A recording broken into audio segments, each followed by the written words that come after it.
দ্বাদশ জাতীয় সংসদ নির্বাচনের পর কেটে গেছে 2 মাসেরও বেশি সময়। একতরফা নির্বাচনের অভিযোগ তুলে নির্বাচনের পর পশ্চিমা বিশ্ব মুখ ফিরিয়ে নিলেও ধীরে বাইডেনের বিশেষ সহকারী এবং গণতন্ত্র ও মানবাধিকার বিষয়ক সিনিয়র পরিচালক কেলি রাজ্জুক এক বিশেষ ব্রিফিংয়ে নিজেদের অবস্থান জানান। দেউলিয়া হয়ে গেছে প্রস্তাব দিচ্ছেন। 39টি দল এই আন্দোলন করছেন শেখ হাসিনার জন্য।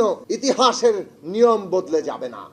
শেষ পর্যন্ত এই সরকারকে জনদাবি মানতে বাধ্য করার মধ্যেই তার বিজয় নিশ্চিত। আসসালামু আলাইকুম সুপ্রিয় দর্শক বন্ধুরা, অবশেষে বাংলাদেশের 7 জানুয়ারি নির্বাচনের পর এই পরিপূর্ণ স্পষ্ট বার্তা দিয়েছে মার্কিন যুক্তরাষ্ট্র। দর্শক বন্ধুরা, বাংলাদেশের নির্বাচনকে অবাধ এবং নিরপেক্ষ সুষ্ঠু নির্বাচন হয়নি বলে একের পর এক বিবৃতি দিয়েছিল। এবার শেষ পর্যন্ত যেই পদক্ষেপ নিতে চলেছে বাংলাদেশের এই নির্বাচনকে কেন্দ্র করে এবং সেই সাথে সেই সকল বিষয়গুলোকে কেন্দ্র করে এবার বেশ কিছু গুরুত্বপূর্ণ তথ্য জানানো হয়েছে মার্কিন যুক্তরাষ্ট্রের পক্ষ থেকে। তো দর্শক বন্ধুরা, এবার সেই সকল বিষয়গুলোকে কেন্দ্র করে আপনাদের মাঝে অত্যন্ত চমৎকার কিছু তথ্য তুলে ধরেছি। আপনারা সেই সকল তথ্যগুলো জানলে অবশ্যই বুঝতে পারবেন তবে শেষ পর্যন্ত যেই সকল পদক্ষেপগুলো নিতে চলেছে। দর্শক বন্ধুরা, চলুন আমরা সেই সকল বিষয়গুলো পরিপূর্ণ জেনে নেই এবং সেই সাথে সেই সকল বিষয়গুলোকে কেন্দ্র করে জুনায়েদ সাকি অত্যন্ত চমৎকার কিছু কথা বলেছেন এবং তিনি বেশ কিছু চমৎকার তথ্য দিয়েছেন। তো দর্শক বন্ধুরা, চলুন আমরা পরিপূর্ণ ভিডিওটি দেখে নিই। দ্বাদশ জাতীয় সংসদ নির্বাচনের পর কেটে গেছে 2 মাসেরও বেশি সময়। একতরফা নির্বাচনের অভিযোগ তুলে নির্বাচনের পর পশ্চিমা বিশ্ব মুখ ফিরিয়ে নিলেও ধীরে ধীরে গলে অভিমানের বরফ। 1 মাস বা তারও বেশি সময় পর বাংলাদেশের নতুন সরকারকে অভিনন্দন জানায় পশ্চিমা বিশ্ব।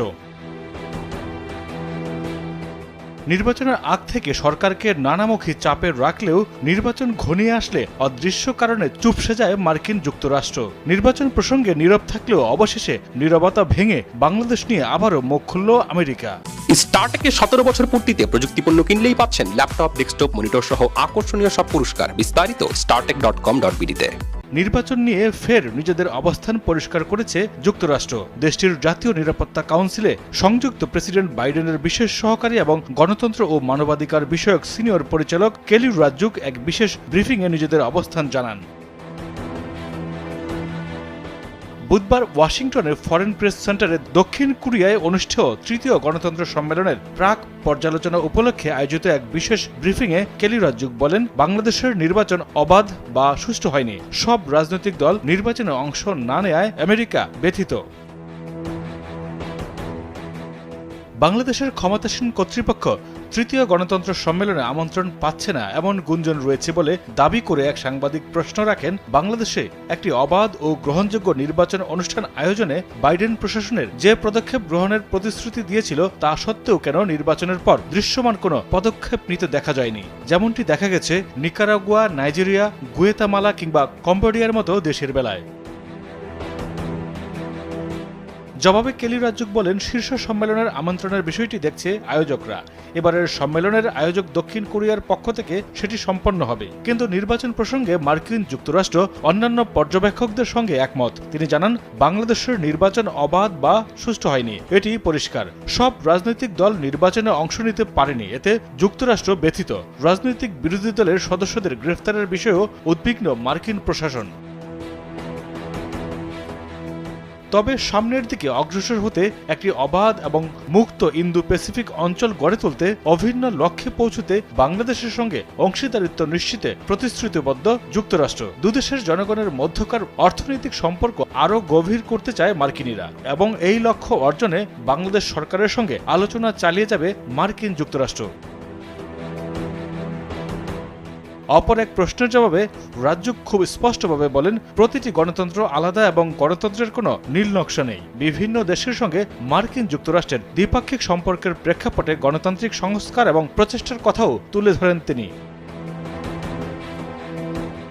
বিশ্বব্যাপী গণতন্ত্রের উপর খুব মনোযোগী এবং কিভাবে সর্বোত্তম অনুশীলনগুলো ভাগ করে নিতে পারে এবং গণতন্ত্রকে সুদৃঢ় করা যায় আসন্ন শীর্ষ সম্মেলনের, সেটাই উদ্দেশ্য বলে জানান মার্কিন প্রেসিডেন্ট বাইডেনের বিশেষ সহকারী কেলি রাজ্জুক। মাইদুর রহমান রুবেল, কালবেলা। সরকার সম্পূর্ণ দেউলিয়া হয়ে গেছে প্রস্তাব দিচ্ছেন। 39টি দল এই আন্দোলন করছেন শেখ হাসিনার জন্য। ইতিহাসের নিয়ম বদলে যাবে না। শেষ পর্যন্ত এই সরকারকে জনদাবি মানতে বাধ্য করার মধ্যেই তার বিজয় নিশ্চিত হবে। তবে এটাও মনে রাখা দরকার, একটা ফ্যাসিস্ট শক্তি মোকাবেলা করতে গেলে ফ্যাসিস্ট আইডিওলজি দিয়ে হয় না, ফ্যাসিস্ট শক্তি মোকাবেলা করার জন্য একটা গণতান্ত্রিক চিন্তা লাগবে। আমরা যে গণতান্ত্রিক ব্যবস্থা চাই সেটা কতটা ইমানের সাথে চাই, সেটা যখন মানুষের কাছে আস্থা এবং ভরসার জায়গা পাবে তখন ফ্যাসিস্ট শক্তিকে মোকাবেলা করা যাবে।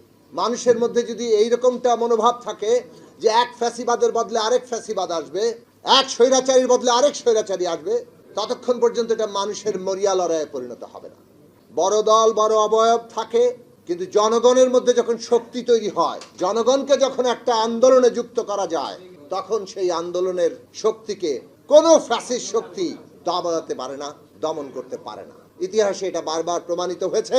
সুতরাং সেই ইতিহাসের উপর আমাদের আস্থা রাখা দরকার, যেখানে মানুষ এগিয়ে আসতে পেরেছে।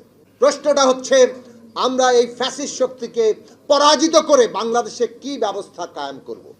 এবং আশা করি যে 31 দফার ভিত্তিতে এই যুগপৎ আন্দোলন চলছে, 39টি দল এই আন্দোলন করছেন, তারা ওই 31 দফা গণতন্ত্রের শক্তি তার উপরে ভরসা করবেন এবং জনগণকে ওই আশা ভরসার জায়গায় নেবেন যে আশা ভরসায় জনগণ রাস্তায় নামে, তখন কোনো স্বৈরাচারী শক্তিও তার দমন পীড়ন করে টিকে থাকতে পারে না।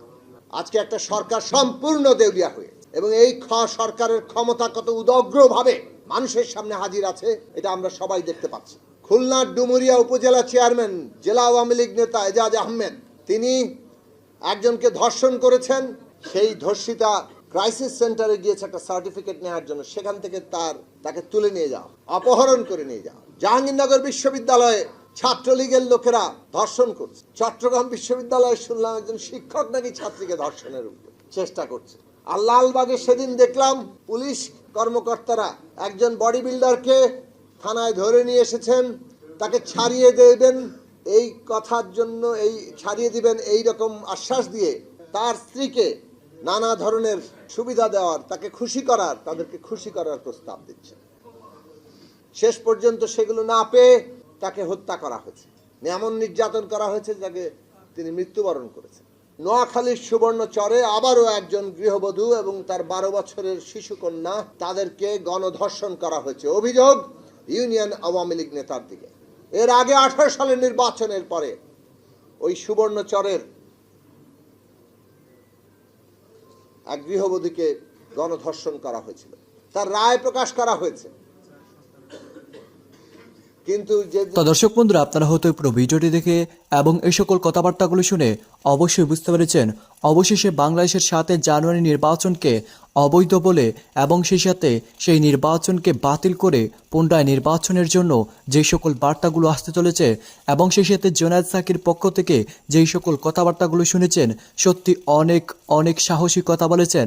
তো দর্শক বন্ধুরা, আপনারা পুরো ভিডিওটি দেখে এবং এই সকল আলোচনাগুলো শুনে আপনাদের কাছে কেমন হচ্ছে অবশ্যই কমেন্ট করে জানিয়ে দিবেন। তো দর্শক বন্ধুরা, ভালো থাকুন, সুস্থ থাকুন, আল্লাহ হাফিজ, আসসালামু আলাইকুম ওয়া রাহমাতুল্লাহ।